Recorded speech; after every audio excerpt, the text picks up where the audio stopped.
jina la Baba na la Mwana na la Roho Mtakatifu. Amani iwe nanyi.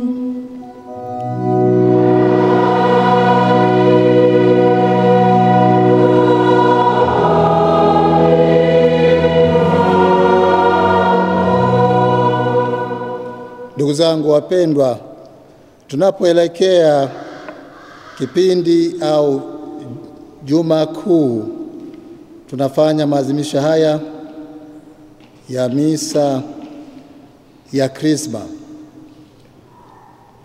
Misa ya Krisma ambayo maelezo yake hujumuisha kubariki mafuta ya wagonjwa, mafuta ya wakatekumeni na kuweka wakfu Krisma takatifu. Katika maadhimisho haya tunakumbuka mambo yafuatayo. Mosi, askofu pamoja na mapadre mahalia huunganika kwa pamoja na hivyo kueleza umoja ulioko kati ya mapadre na askofu wao kwa kanisa. Lakini la pili, leo pia sisi makuhani, makasisi wenu, ni siku ambapo tunakumbuka tulipopakwa mafuta baada ya kuweka viapo kwa utume ambao tumeupokea. Kwa hiyo tunapokumbuka siku hii tulipopakwa mafuta, tendo lilo tulilotendewa wakati tunapata daraja takatifu ya upadre au askofu, tunakuombeni sana sala zenu. Tunaombeni mtuombee ili tuweze kutimiza majukumu yetu sawasawa kama vile tulivyo hapa, na kwa namna pekee leo tunaporudia tena viapo vyetu, tuchote nguvu mpya katika utume wetu ili tupate kuwatumikia inavyotupasa. Aidha, maadhimisho ya kubariki mafuta na kuweka wakfu Krisma yatukumbushe sisi wenyewe kwa sababu maisha yetu ya Kikristo, kwa sababu mafuta yanatumika katika maadhimisho ya sakramenti mbalimbali. Na ni fursa pia kwetu kutafakari jinsi tunavyochukua mafuta haya katika maisha yetu ya kila siku, hasa zama hizi ambazo kila mtu anaibuka na kutangaza mafuta ya upako, mafuta ya upako, mafuta ya upako. Tutafakari mafuta haya yanayowekwa rasmi kwa ajili ya maadhimisho ya sakramenti mbalimbali, kwa ajili ya uhai wa maisha ya Ukristo, tunayatumia namna gani na tunayaainisha namna gani na yale ambayo ni ya watu tu wanaoibuka na kujitangazia mafuta ya upako. Tujute dhambi zetu, tujiweke tayari katika adhimisho la Ekaristi Takatifu. Na mungamia Mungu Mwenyezi, nanyi ndugu zangu, kwani nimekosa mno kwa mawazo, kwa maneno, kwa matendo na kwa kutotimiza wajibu. Nimekosa mimi, nimekosa sana. Ndiyo maana namuomba Maria mwenye heri, Bikira wa daima, malaika na watakatifu wote, nanyi ndugu zangu, niombeeni kwa Bwana. Mungu Mwenyezi aturumie, atusamehe dhambi zetu, atufikishe kwenye uzima wa milele.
Mungu, umempaka mafuta mwanao pekee kwa Roho Mtakatifu, na ukamfanya Kristo na Bwana.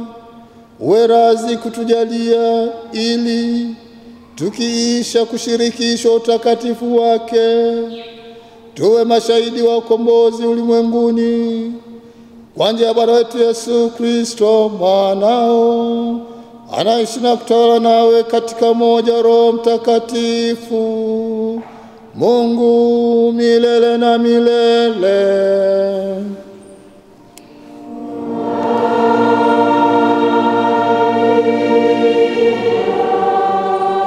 Somo la kitabu cha nabii Isaya, sura ya 61, aya ya kwanza hadi ya 3, aya ya 6, aya 8 hadi ya 9. Roho ya Bwana Mungu juu yangu, kwa sababu amenitia mafuta ni wahubiri wanyenyekevu habari njema. Amenituma ili kuwaganga waliovunjika moyo, na kuwatangazia mateka uhuru wao, na hao waliofungwa habari za kufunguliwa kwao, kutangaza mwaka wa Bwana uliokubaliwa na siku ya kisasi cha Mungu wetu, kuwafariji wote waliao, kuwaangazia hao waliao katika Sayuni, wapewe taji ya maua badala ya majivu, mafuta ya furaha badala ya maombolezo, vazi la sifa badala ya roho nzito. Bali ninyi mtaitwa makuhani wa Bwana, watu watawaiteni wahudumu wa Mungu wetu. Nami nitawalipa malipo katika kweli, nitaagana nao agano la milele. Na kizazi chao kitajulikana katika mataifa, na uzao wao katika kabila za watu. Wote wawaonao watakiri ya kuwa wao ni kizazi kilichobarikiwa na Bwana. Neno la Bwana.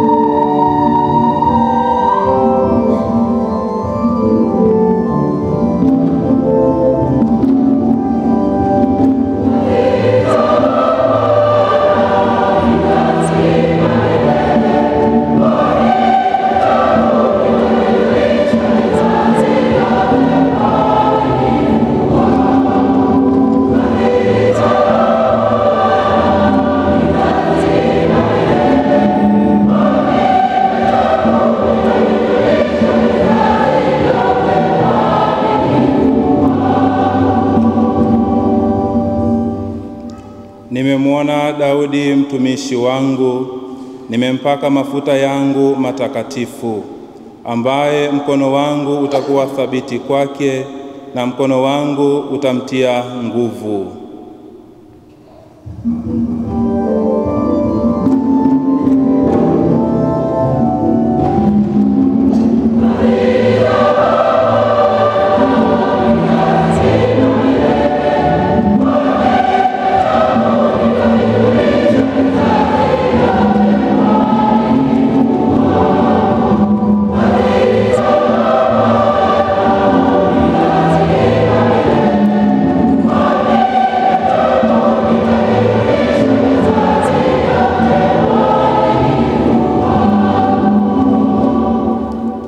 Uaminifu wangu na fadhili zangu atakuwa nazo, na kwa jina langu pembe yake itatukuka.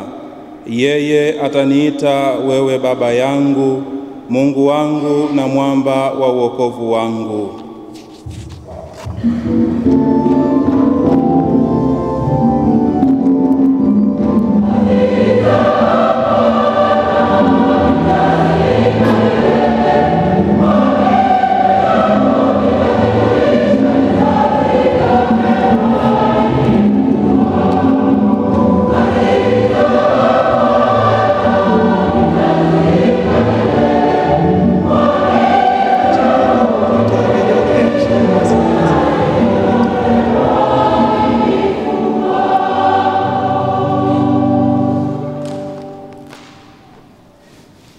Somo la kitabu cha Ufunuo, sura ya 1 aya ya 5 hadi ya 8.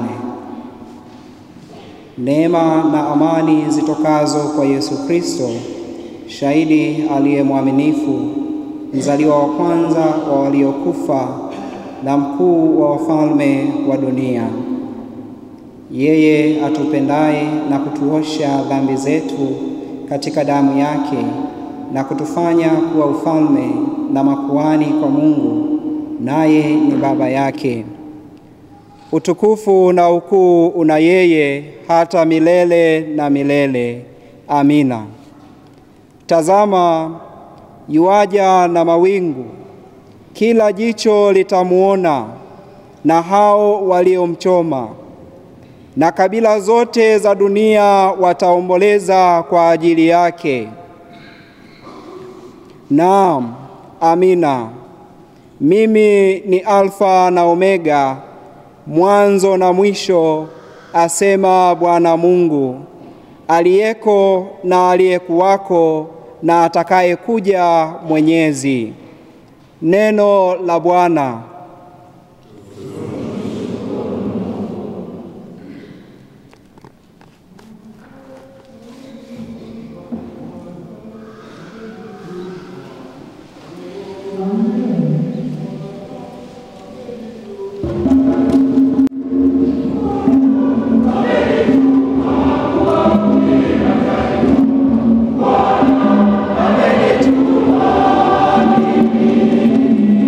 Bwana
Bwana awe nanyi.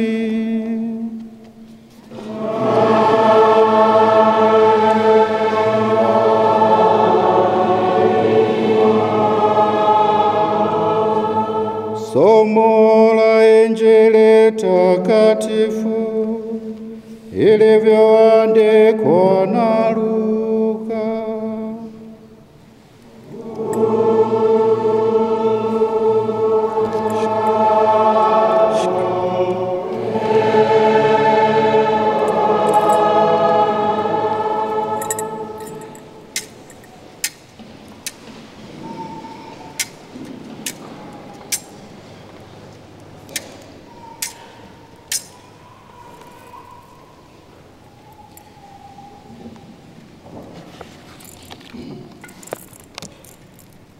Akaenda Nazareti, hapo alipolelewa, na siku ya Sabato akaingia katika sinagogi, kama ilivyokuwa desturi yake, akasimama ili asome. Akapewa chuo cha nabii Isaya.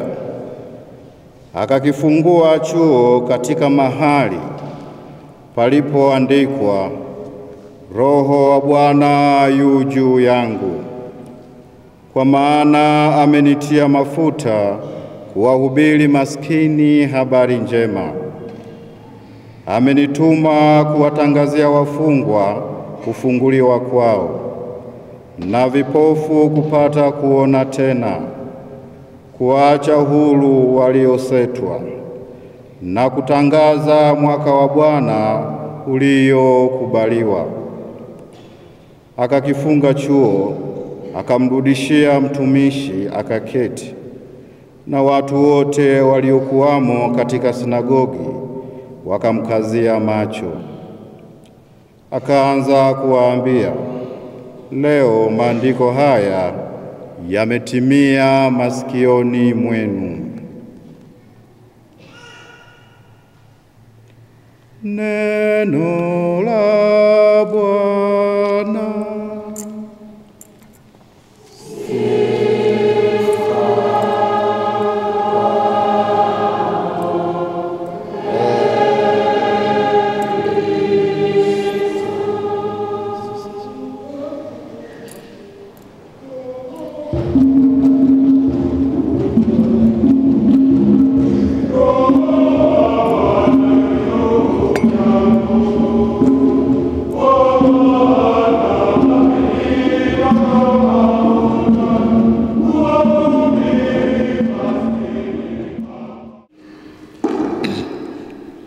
Ndugu zangu katika Bwana,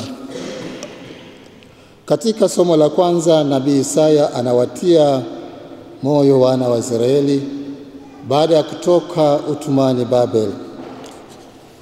Anawaambia kuwa licha ya magumu waliopitia, Mungu atawapa pumziko na atawatuliza. Mungu atamtuma mjumbe wake mpakwa, yaani Masia, na mjumbe huyo atawafariji, atawatuliza na kuwaponya wana wa Mungu katika mahangaiko na majonzi yao. Wana wa Israeli wanatakiwa kumsikiliza mjumbe wa Mungu na kuishi vile inavyotakiwa. Mungu anaahidi kuwa kiongozi wao na kudumisha agano lake nao hata milele. Atawalinda watu wake dhidi ya maadui na kuwaweka salama. Somo hili linatukumbusha vile vile kuwa kwa njia ya maisha yetu ya masakramenti tunayoshiriki, sisi pia tunaalikwa kuwa ujumbe wa Mungu, na hivyo kuwa chachu ya furaha, chachu ya faraja na uponyaji katika maisha yetu kwa wenzetu. Somo la pili linaeleza juu ya ukuu wa Kristo. Yeye alitupenda upeo sisi wanadamu wa dhambi, hata akakubali kufa kifo cha msalaba ili atukomboe. Kwa sadaka yake msalaba na ufufuko wake, Kristo ametufanya sisi tuliomwamini na kumpokea kuwa makuhani katika ufalme wake ili tupate kumtumikia Mungu. Wakati utakapowadia, Kristo atarudi katika utukufu na kutoa hukumu ya haki. Hapo Mungu aliye Alfa na Omega atadhihirisha ukuu na utukufu wake kwa kuyaweka yote chini yake. Ndugu zangu wapendwa, somo letu la Injili ni utimilifu wa utabiri wa nabii Isaya kama tulivyosikia katika somo la kwanza. Somo hili linaeleza habari ya Yesu akiwa ndani ya sinagogi anaposoma maandiko matakatifu. Baada ya kusoma maandiko matakatifu, Yesu anatangaza kutimia kwa utabiri wa nabii Isaya juu ya ujio wa Masia.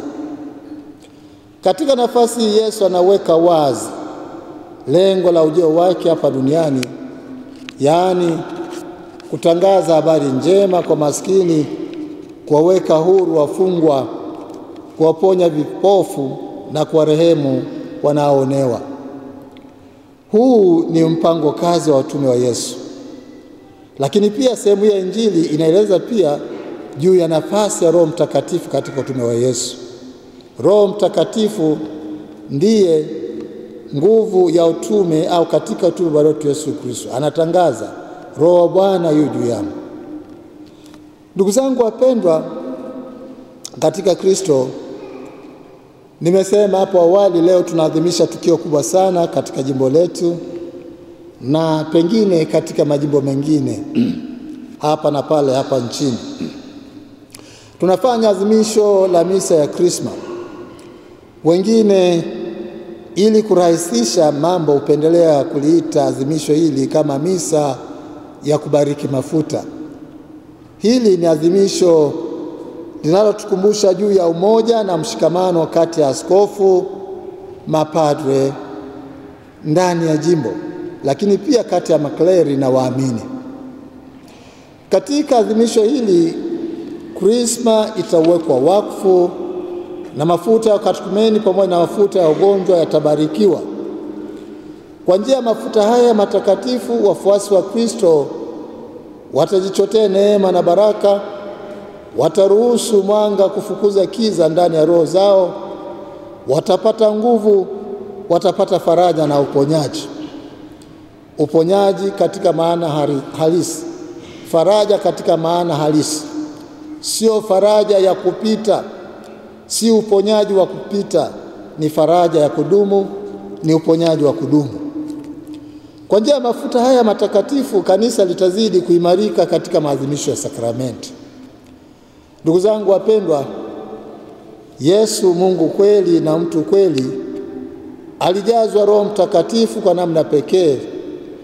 Hivyo tunaweza kusema kuwa alipakwa mafuta kwa kujazwa Roho Mtakatifu kwa namna pekee. Kile kilichokuwa kinafanyika katika ishara kwa wafalme na makuhani wa Agano la Kale, kuwekwa katika ofisi zao na majukumu yao kwa kupakwa mafuta, kwa Kristo kimefanyika katika uhalisia na ukamilifu wake, na hivyo kuwezeshwa katika utume wake kwa Roho Mtakatifu. Ndugu zangu wapendwa, nimesema leo ni siku ya wale wote tuliopakwa mafuta kwa njia ya sakramenti ya daraja takatifu, mapadre na maaskofu. Ni siku kuu ambayo inatutaka kuisha viapo vyetu katika kujitoa kabisa kwa ajili ya kuendeleza kazi ya ukombozi, kama tulivyosikia katika sala ile ya mwanzo kolekta. Kwa maneno rahisi, ni siku ambayo tunatakiwa kuisha viapo vyetu tulivyojiwekea siku tulipopewa daraja takatifu ya padre, tulipopewa daraja takatifu ya uaskofu. Tukiwa wanyofu na wanyenyekevu, tutakiri kuwa siku ile ya upadirisho tulipakwa mafuta na hivyo kumiminiwa Roho Mtakatifu.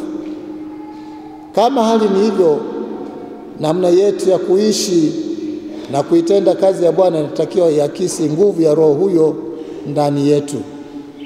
Na hivyo kwetu sisi makuhani, kwetu sisi mapadre na maaskofu, ni fursa ya kutafakari, fursa ya kutafakari utume wetu, kama katika maisha yetu, katika utendaji wetu tunaakisi nguvu ya Roho Mtakatifu ambaye tumejaliwa, tuliopewa wakati wa daraja takatifu.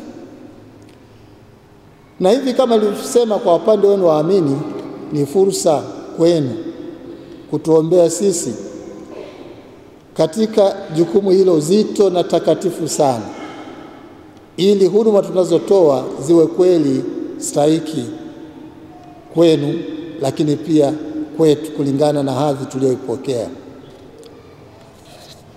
Ni vema tusiingie katika mazingira ya kulaumiana tupu, isipokuwa kila moja atafakari wajibu wake. Sisi kama wapakwa tunatenda namna gani, tunaishi namna gani maisha ya kuwa wapakwa, lakini ninyi ambao ni wafaidika wa huduma zetu sisi, mnatimiza wajibu wenu namna gani ili sisi huduma zetu ziwe stahiki kwenu. Nimesema yawapasa kutuombea, lakini pili, yawapasa kutupa ushirikiano uliokuwa sahihi. Nasema, narudia tena, yawapasa kutupatia sisi ushirikiano uliokuwa sahihi, ushirikiano unaolingana na hadhi tuliopewa, hadhi tuliopokea, na hadhi ambayo tulitangaza kwenu kwa viapo mbalimbali. Huo ndio ushirikiano ambao utakuwa wenye tija kwetu sisi makuhani wenu, lakini pia kwenu ninyi ambao ni wafaidika wa huduma zetu sisi kama makuhani. Wapendwa maklero, bila kuongozwa na Roho Mtakatifu tunaweza kudhani kuwa upadre huu tuliozawadiwa ni kama tu kazi zingine. Tunaweza tukadhani kuwa mahubiri yetu ni kama semina tu za kutiana moyo na kuhamasishana katika maisha. Hapana. Tunaweza tukadhani kuwa bila Roho Mtakatifu maazimisho yetu ya kiliturujia ni ratiba tu ya mazoea. Sala kwetu ni kama sehemu ya ratiba, au waamini tuliokabidhiwa ni kama sababu ya kulalamika kuwa tumepewa mzigo mzito. Lakini tunapojiruhusu kuongozwa na Roho Mtakatifu, upadre kwetu ni wito. Tunapojiruhusu kuongozwa na Roho Mtakatifu, upadre kwetu ni wito na sio taaluma, sio profession, ni wito. Kila tunapohubiri ni fursa ya kutangaza upendo wa Mungu kwa watu wake. Maazimisho yetu ya kiliturujia ni nafasi ya kuadhimisha sadaka ya Kristo msalabani tukiongozwa na Roho Mtakatifu. Vipindi vyetu vya sala ni nafasi ya kuwasiliana na yule aliyetuita katika wito huu mtakatifu. Na kufanya uchungaji pamoja na kuwatunza wale tuliokabidhiwa ni fursa ya kulitunza taifa la Mungu. Hayo tunaweza kuyatambua tu pale tunapong'amua kwamba tunaongozwa na Roho Mtakatifu, tumepakwa kwa Roho Mtakatifu, na kwamba tumepewa nguvu na Roho Mtakatifu katika utume wetu. Tufurahie upadre wetu. Tufanye hivyo si kwa sababu hatupati magumu, la hasha, bali kwa sababu tunatambua kuwa upadre huu tuliozawadiwa ni nyenzo bora tulionayo kwa ajili ya kutafuta ukamilifu wetu sisi wenyewe, lakini pia ukamilifu wa wale ambao tumekabidhiwa, yaani wa taifa la Mungu katika ujumla wake.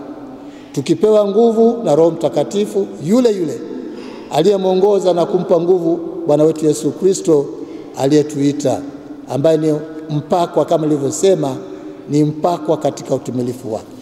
Narudia tena, waheshimiwa mapadre, ni fursa kwetu kutafakari juu ya wito wetu na kuona kama kweli maisha yetu yanaakisi kuongozwa na Roho Mtakatifu, utume wetu unaakisi kuongozwa na Roho Mtakatifu. Lakini kwenu waamini mnaofaidika kwa huduma zetu sisi, ni fursa kwenu kutafakari. Mnatuombea ili tutoe huduma stahiki kwenu, lakini pili, mnatupa ushirikiano uliokuwa sahihi, ushirikiano wenye tija. Kila mmoja ana nafasi yake ya kutafakari kwa ajili ya siku hii kuu tunayoadhimisha sisi makuhani wenu. Tumsifu Yesu Kristo.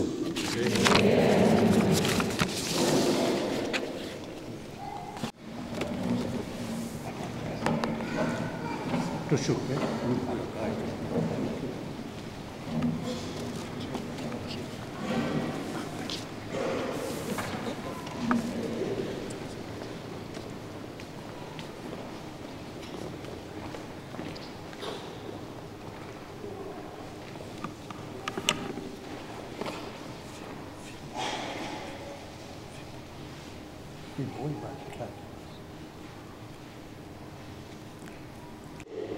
Tunawaalikeni mtusindikize tunaporudia viapo vyetu kwa sala na maombi yenu.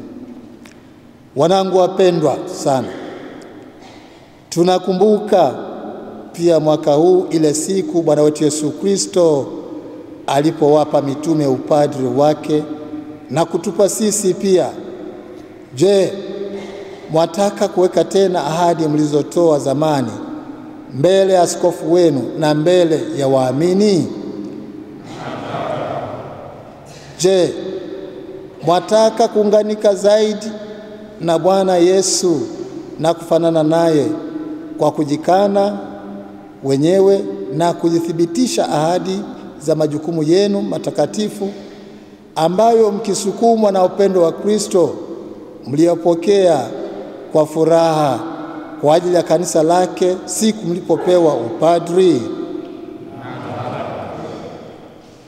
Je, mwataka kuwa wagawaji waaminifu wa mafumbo ya Mungu kwa njia ya Ekaristi Takatifu na maazimisho mengine ya kiliturujia na kutekeleza kwa uaminifu jukumu la kufundisha mkimfuata Kristo aliye kiongozi na mchungaji, sio kwa tamaa ya mali bali mkisukumwa tu na juhudi ya kutaka kuwaokoa watu?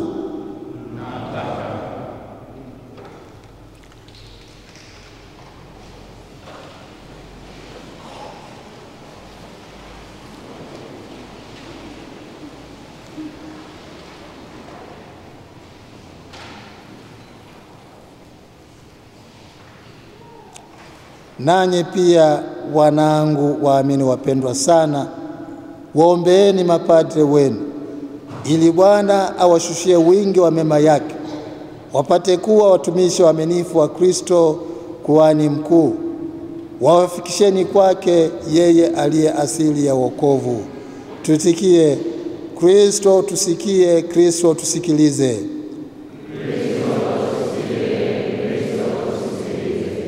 Niombeeni na mimi pia nipate kuwa mwaminifu katika jukumu la kitume nililokabidhiwa katika unyonge wangu, niwe kati yenu siku kwa siku mfano ulio hai na mkamilifu zaidi wa Kristo aliye kuhani, mchungaji mwema, mwalimu na mtumishi wa wote. Kristo tusikie, Kristo tusikilize. Bwana na atulinde sote katika upendo wake, naye mwenyewe atufikishe sote wachungaji pamoja na kondoo kwenye uzima wa milele. Tutikie amina.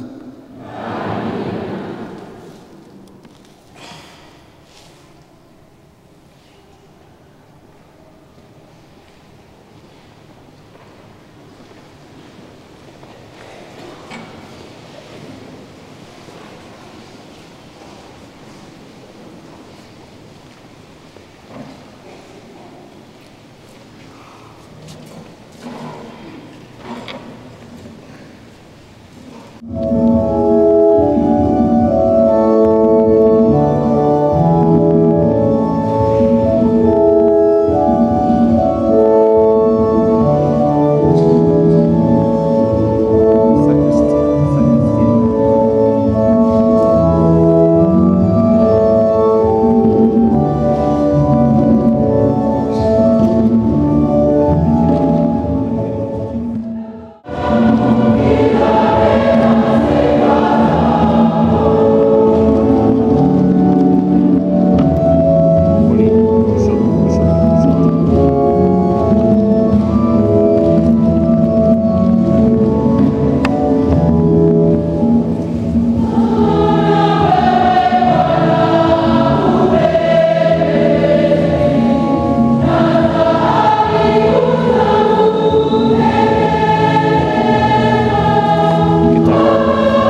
Mafuta kwa ajili ya Krisma takatifu.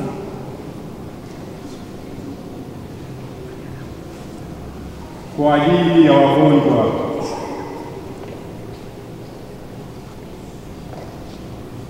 Kwa ajili ya wapatakumeni.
Bwana apokee sadaka mikononi mwako kwa sifa na utukufu wa jina lake na kwa manufaa yetu sisi na ya kanisa lake lote takatifu. Bwana, tunakuomba ili nguvu za sadaka hii zituepushe na utumwa wetu wa zamani na kutuzidishia uzima mpya na wokovu kwa njia ya Kristo Bwana wetu.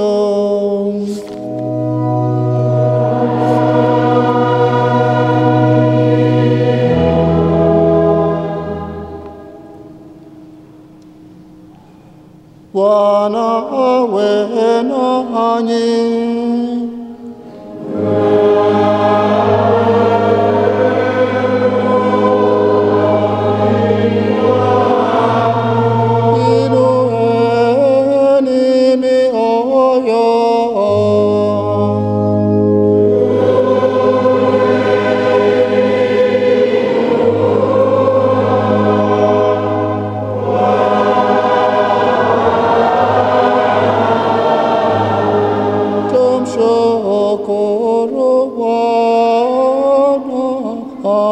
Mungu wetu.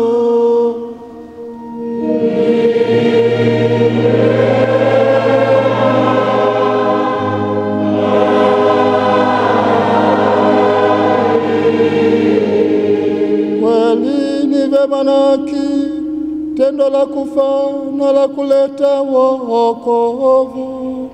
Tukushukuru daima na popote. Bwana Baba uliye mtakatifu, Mungu mwenyezi wa milele, ulimweka mwanao pekee aliyepakwa mafuta na Roho Mtakatifu uwe kuhani mkuu wa Agano Jipya na la milele. Ukapenda kwa mpango wa ajabu ukuhani wake pekee udumu katika kanisa, maana yeye mwenyewe analipamba taifa lilojipatia kwa ukuhani wa kifalme, na kwa wema wa kindugu amewateua pia watu ili washirikishe huduma yake takatifu kwa kuwekewa mikono. Nao katika jina lake waendelee kuadhimisha sadaka ya ukombozi wa wanadamu, wakiandaa karamu ya kipasaka kwa ajili ya wana wako. Walitangulia taifa lako takatifu katika mapendo, walilishe kwa neno lako na kuwatia uzima kwa sakramenti. Nao wakitoa nafsi zao kwa ajili yako na kwa wokovu wa ndugu zao, wajitahidi kufanana na sura ya Kristo mwenyewe, na wadumu katika kushuhudia imani na upendo kwako. Kwa hiyo, Bwana, sisi nasi pamoja na malaika na watakatifu wote tunakusifu tukisema kwa shangwe.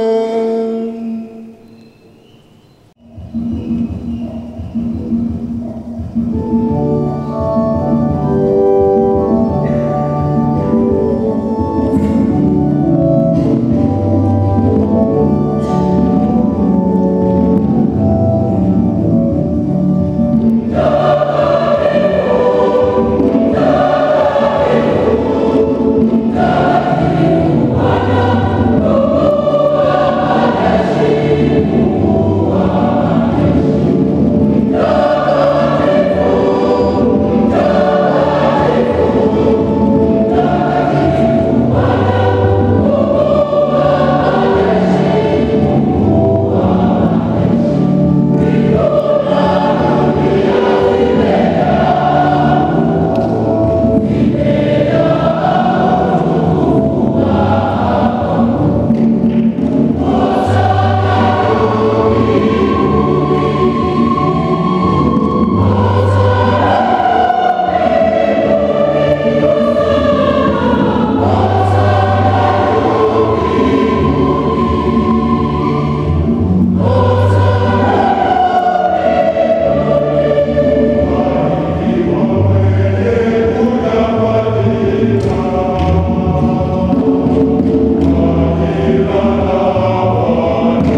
kweli mtakatifu, na kila kiumbe kilichoumbwa nawe kinakusifu kwa haki.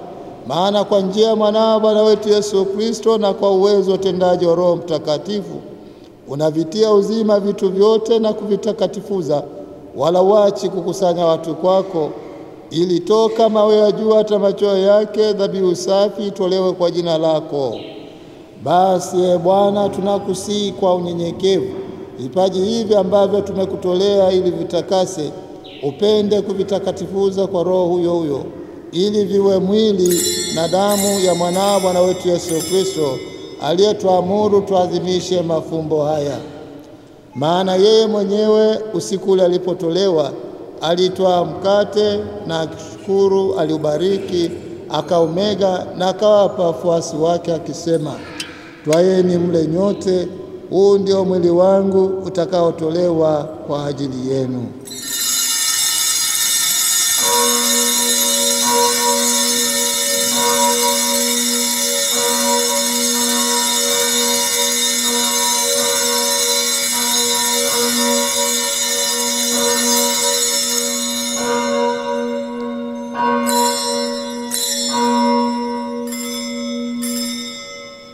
Vivyo hivyo baada ya kula, akitwaa kikombe na kushukuru, alikibariki na akawapa wafuasi wake akisema, twaeni mnywe nyote, hiki ndicho kikombe cha damu yangu, damu ya agano jipya na la milele, itakayomwagika kwa ajili yenu na kwa ajili ya wengi kwa maondoleo ya dhambi. Fanyeni hivi kwa ukumbusho wangu.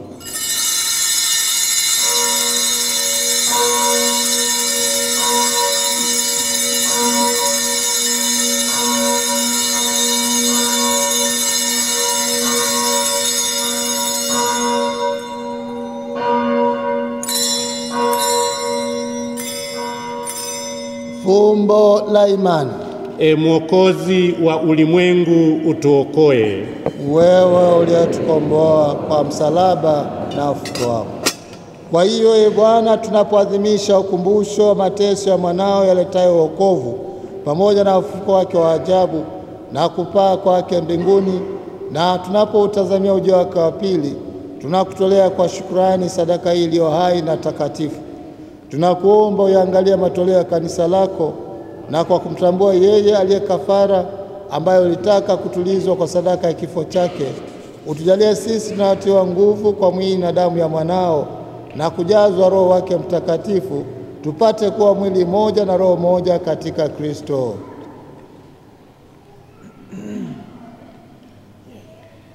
Yeye atufanye sisi tuwe kwako sadaka timilifu ya milele, ndili tuweze kupata urithi pamoja na wateule wako, kwanza kabisa pamoja na Bikira Maria mwenye heri mama wa Mungu, na Mtakatifu Yosefu mume wako huyu bikira, mitume wako wenye heri na mashahidi wako watukufu, Mtakatifu Kiriani mlinzi wa kanisa hili, na watakatifu wote ambao tunategemea kupata daima msaada wa maombezi yao mbele zako.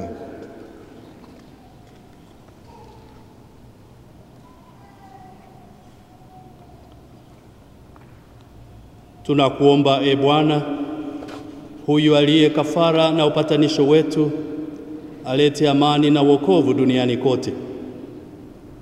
Upende kuliimarisha katika imani na mapendo kanisa lako linalosafiri hapa duniani, pamoja na mtumishi wako Baba Mtakatifu wetu Francis na askofu wetu John Ndimbo, pamoja na maaskofu wote, waklero wote na watu wote unaowafanya kuwa taifa lako.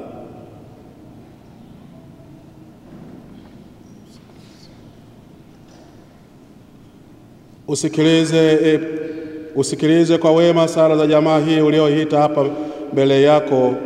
Baba uliye mtakatifu, kwa huruma yako wakusanye kwako wanao wote waliotawanyika popote duniani. Wapokee kwa wema katika ufalme wako ndugu zetu marehemu na wote walioaga dunia wakiwa wamekupendeza. Nasi tunatumaini kufika katika ufalme huo, ili pamoja tushibishwe milele kwa utukufu wako, kwa njia ya Kristo Bwana wetu, ambaye kwa njia yake unaujalia ulimwengu mema yote.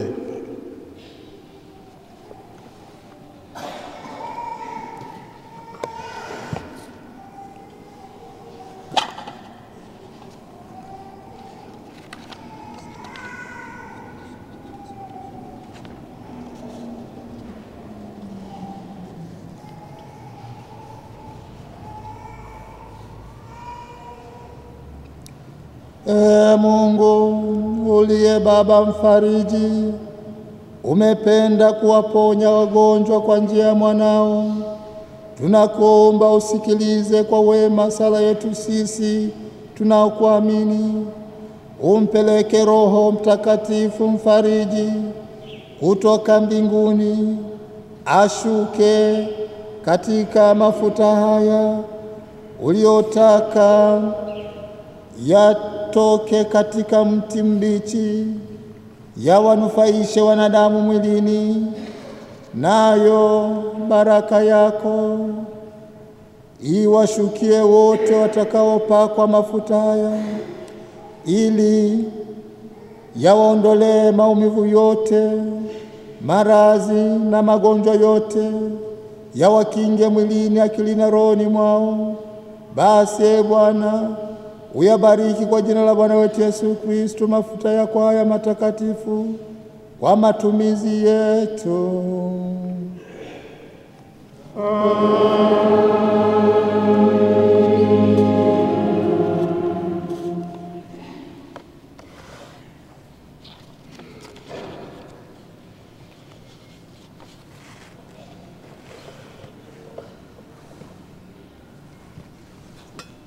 Kwa njia yake pamoja naye na ndani yake, wewe Mungu Baba Mwenyezi, katika umoja wa Roho Mtakatifu, unapata heshima yote na utukufu milele na milele.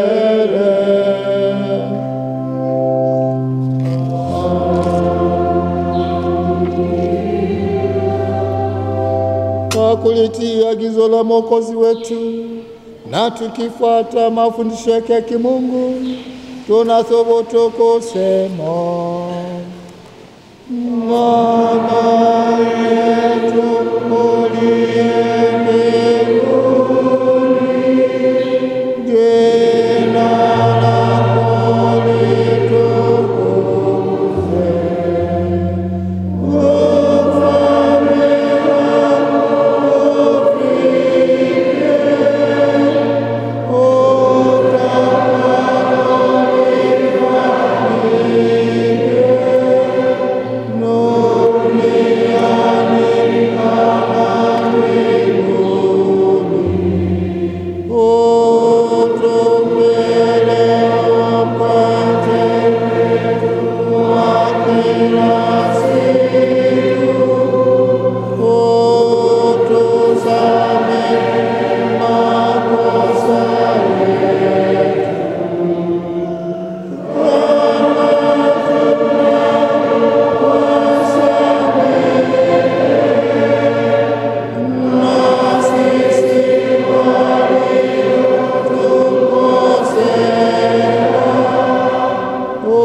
Tunakuomba utuokoe katika maovu yote, utujalie kwa wema amani maishani mwetu, kusudi kwa msaada wa huruma yako tuopolewe daima na dhambi, wala tusifadhaishwe na jambo lolote, tunapotazamia tumaini lenye heri na ujio wa Mwokozi wetu Yesu Kristo.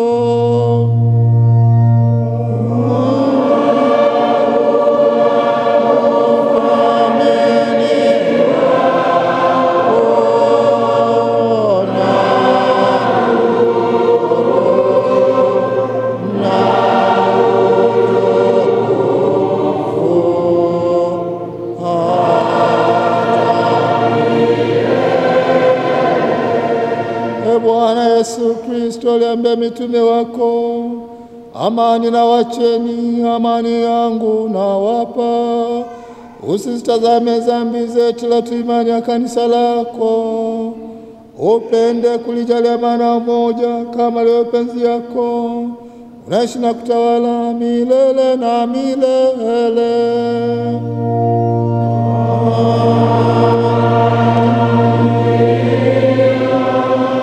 Amani ya Bwana iwe daima nanyi.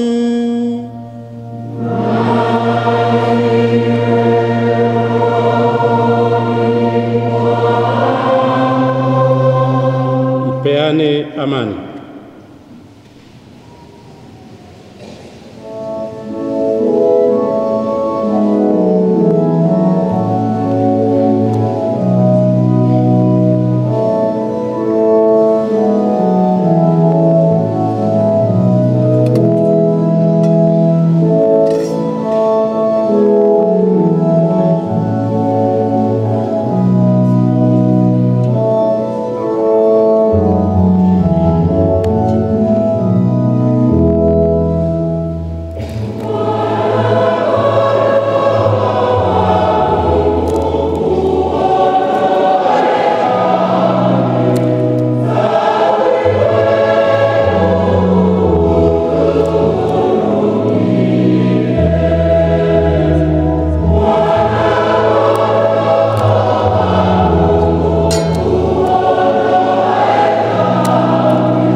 Tazama mwana kondoo wa Mungu, tazama aondoaye dhambi za ulimwengu.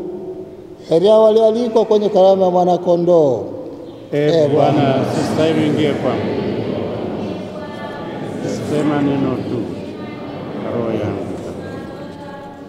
Kama Yesu mkate uje kwangu lazima uje.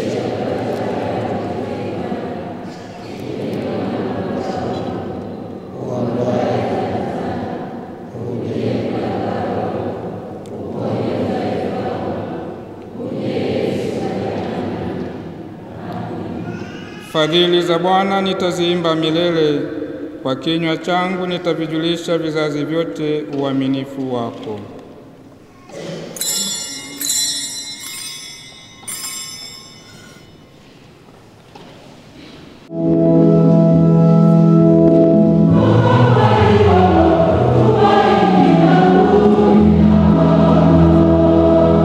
Yeah.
Ee Mungu Mwenyezi, tunakuomba kwa unyenyekevu, wafanyao unawalisha kwa sakramenti zako, waeneza ulimwenguni harufu nzuri ya Kristo, anaishi na kutawala milele na milele.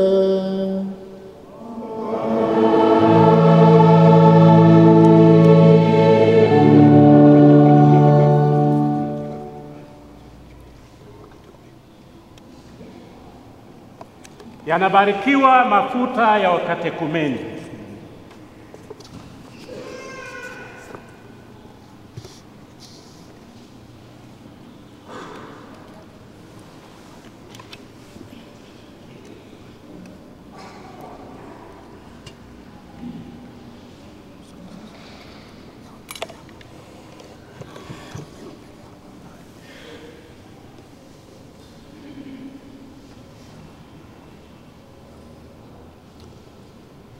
Ee Mungu, uliye nguvu ya kinga yetu sisi taifa lako, umefanya mafuta kuwa ishara ya nguvu.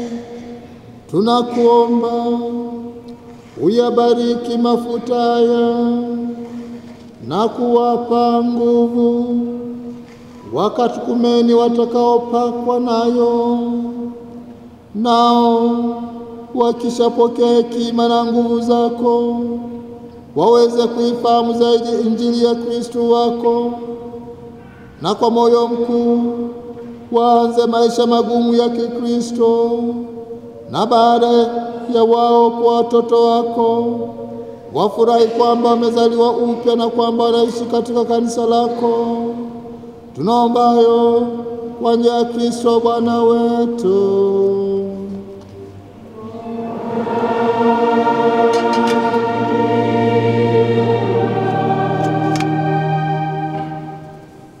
Ketini tafadhali.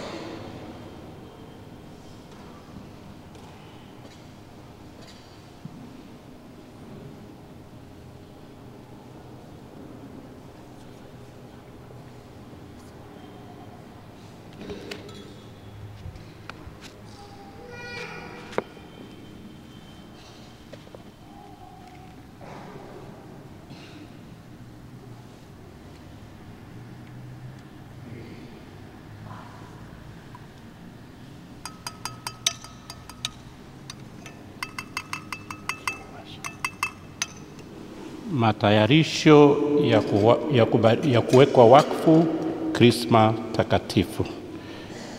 Mafuta kidogo yanachanganywa na balsam, utomvu kutoka mti maalum kwa ajili ya kuleta harufu nzuri katika mafuta haya.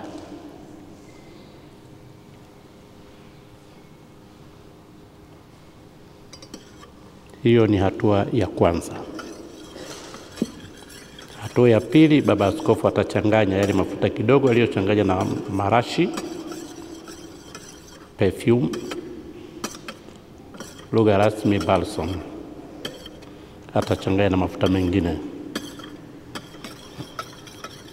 Kisha atapulizia pumzi yake kama mtakavyoona kwa ishara ya msalaba, na mwishowe mapade watamzunguka yeye akiweka wakfu Krisma Takatifu. Cha pekee ni kumwita Roho Mtakatifu, kumwomba Roho Mtakatifu ashuke ndani ya mafuta haya, kusudi wale watakaopakwa kwayo au vitu vitakavyopakwa mafuta ya Krisma vifanane na Kristo. Iwe ni kuzaliwa upya katika ubatizo, iwe ni kuimarishwa na Roho Mtakatifu kwa mapaji yake 7, iwe ni altare kuwekwa wakfu, iwe ni shemasi kupata upadri na padri kupata uaskofu.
Mtume anasema anatamani uaskofu, anatamani utume mzuri, kazi nzuri. Mnaona kazi inayofanyika hapa.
Ndugu zangu, tumombe Mungu Baba Mwenyezi ayabariki na kuyatakasa mafuta haya, ili wale watakaopakwa nayo mwilini wageuke rohoni na wastahili kupata wokovu wa milele.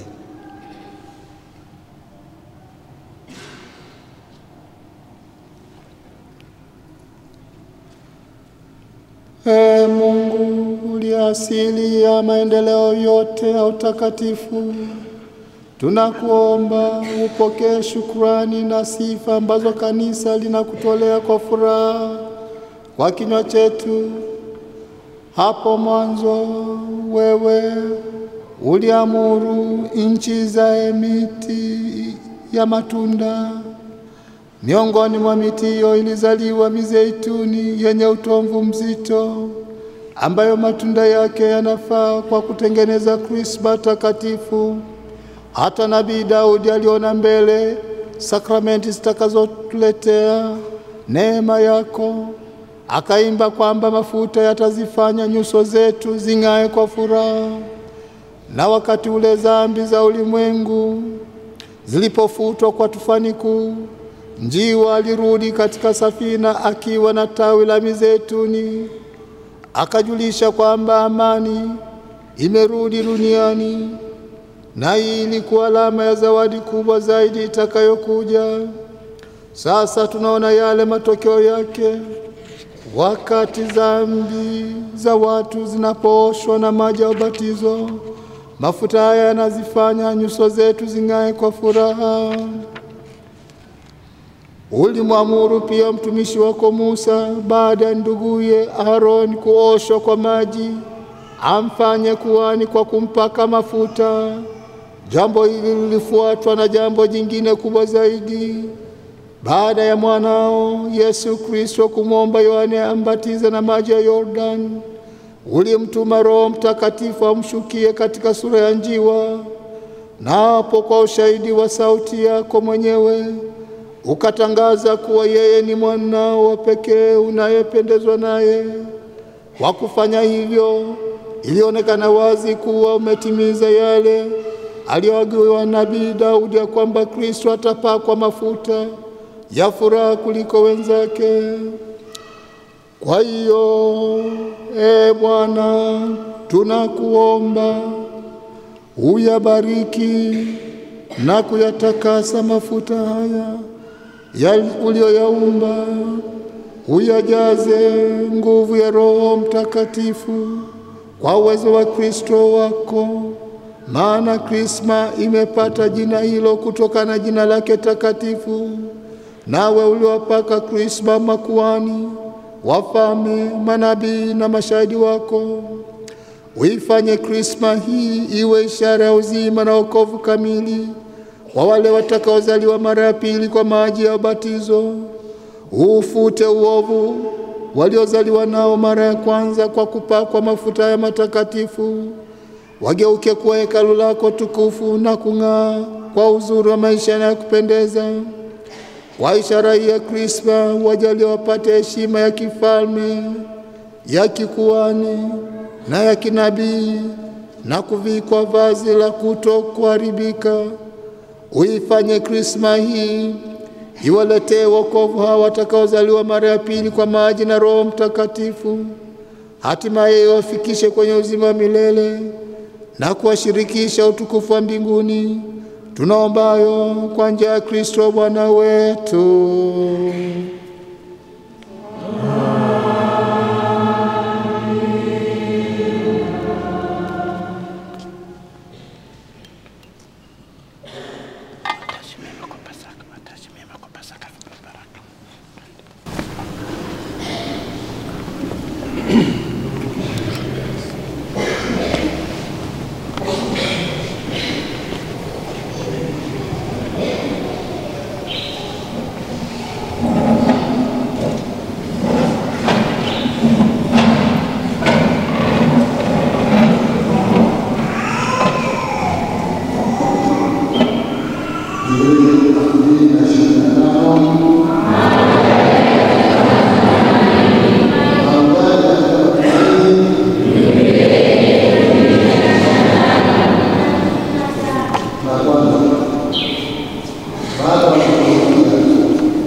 ambao na nguvu na nyinyi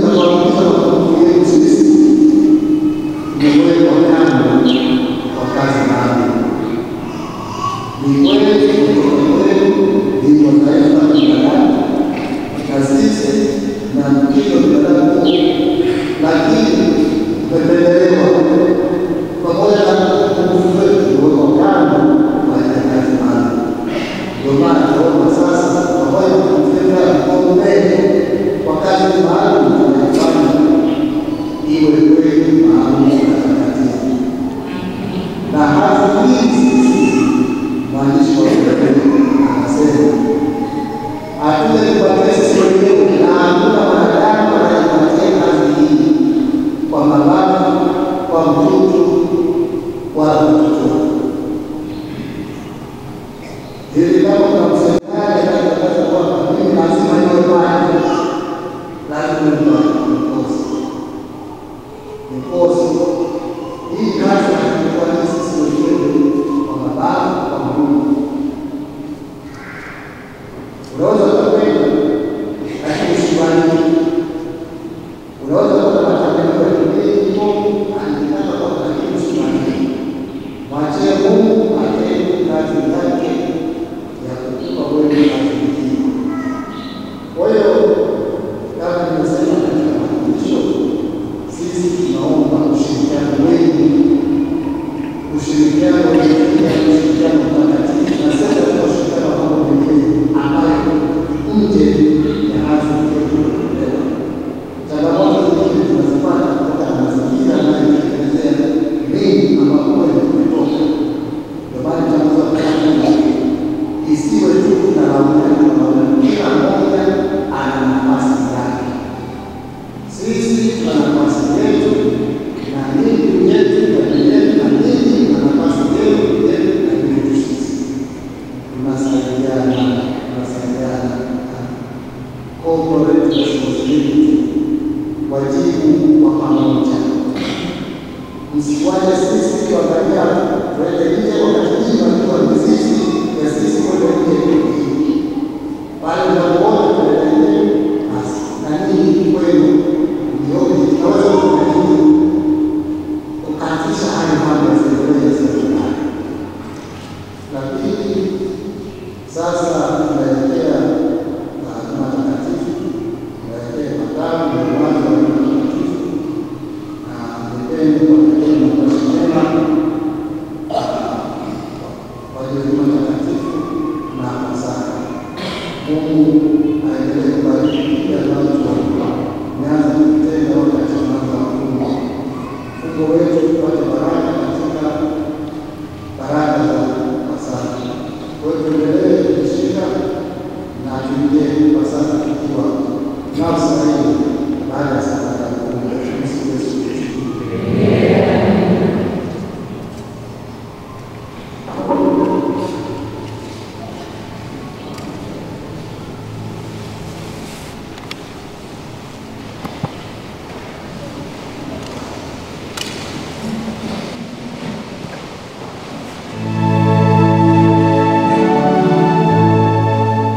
Bwana awe nanyi.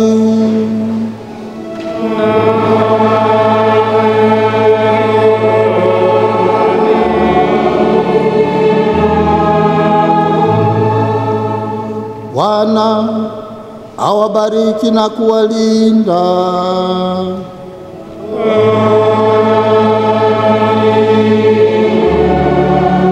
Awaangazie nuru ya uso wake na kuwafadhili.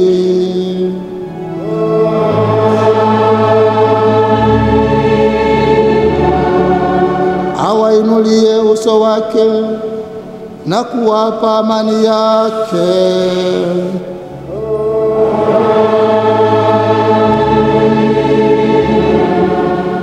Na baraka yake Mungu Mwenyezi, ya Baba na Mwana na Roho Mtakatifu iwashukie na kukaa nanyi daima.